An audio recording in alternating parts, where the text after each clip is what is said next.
Hello, welcome back to Mac and Wise Podcast. Thank you guys for joining me. I know you could have been anywhere in the world, but I'm glad you took out some time to join me. Because time is the most valuable thing that we have. We can get back anything, but we can't get back time. So I'm glad you guys are here. I want to talk to you about something that caught my eye yesterday in the news. And the reason why it caught my attention, because I also was a victim to a violent crime. And it really saddened me and it hurt me, like it deeply, deeply hurt me. And I want to give my condolences first and foremost to all the people in Chicago that lost somebody yesterday or that was involved in that tragic, horrific shooting. And the reason why I'm speaking about it, like I said in the beginning, I was also a victim of a crime of violence. And I know the pain that comes with that. And so I just wanted to give my condolences. And I wanted to speak out about the senseless brutality of this crime. The magnitude of it is just horrific. I mean, there's a gathering and kids are around and gunfire erupts and a 1-year-old girl was actually killed. Do you understand what I'm saying? Killed. Another young innocent boy was shot. 2 8-year-olds was shot. A 9-year-old was shot in critical condition. And there's always an outcry about anti-violence. There's always an outcry for a few days, a few weeks, and then the problem still exists, but the solution never been solved. Like, how are we going to come together as a community and then stop killing each other? We have this outcry about police brutality and how they doing us wrong in our own communities. And you read about us killing each other, and they ain't even got to kill us because we do that ourselves. I think to myself, what could have been so bad that you had to retaliate at a time where there's kids around?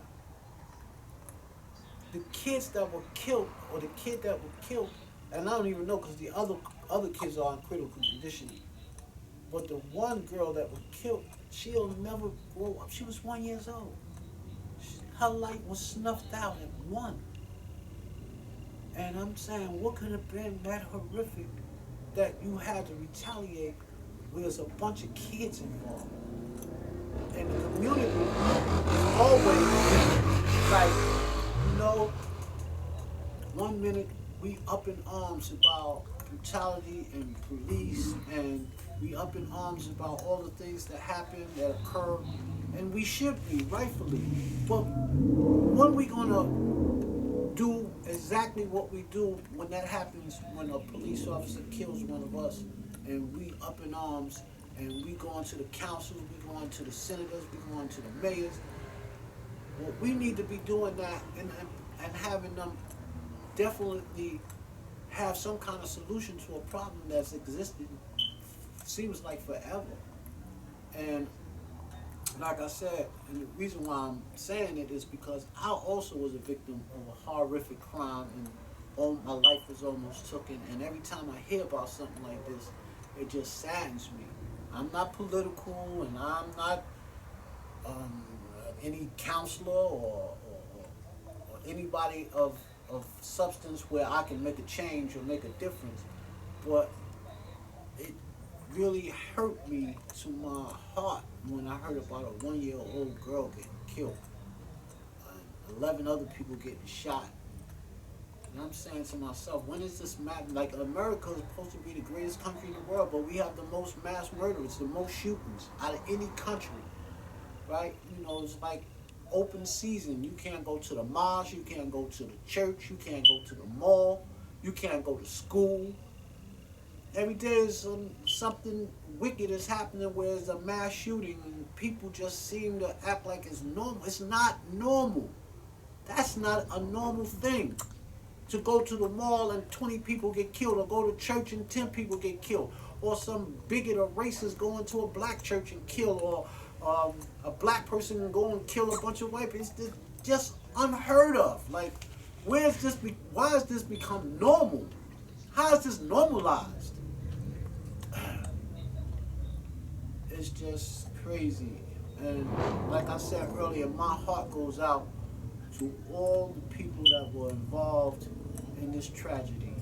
And I was just looking at the other day, they was talking about a guy that the police killed in New York, and they didn't get reprimanded, they didn't get disciplined or anything. And this happened 6 years ago, and all the hoopla stopped. You know, and when it first happened, there was marches and protesters and people coming out, and you know, it was all about, you know, they killing about black people. The mother, she's still in pain. The kid never got the kid never got to do anything. That his life was snuffed out, and guess what? You don't hear nothing about it. I think it was a one page article in the news about how they didn't get disciplined in New York City. The cops got away with it. And then we're gonna march a little while, and then after a little while, it all dies down, back to the same routine, back to killing each other and being killed by others. And I really, really felt that I had to say something today because, like I said, and I don't want to keep repeating it. I don't want to sound like a broken record, but it really hurts when you know that happened to you and it happened to your family, and the pain is still there, and it never dies. And I just wanted to say to the people that in Chicago and worldwide, anybody who ever lost anybody to a tragic crime, that I do feel your pain because I was in that was in that situation. And with that being said, I would like to make a lighter note and let you know that we'll be podcasting on a regular basis, giving you different information about entrepreneurship, financial goals, and some other things that come along, and we'll have some guests. So you guys stay tuned. And with all that being said, peace, and may God protect you.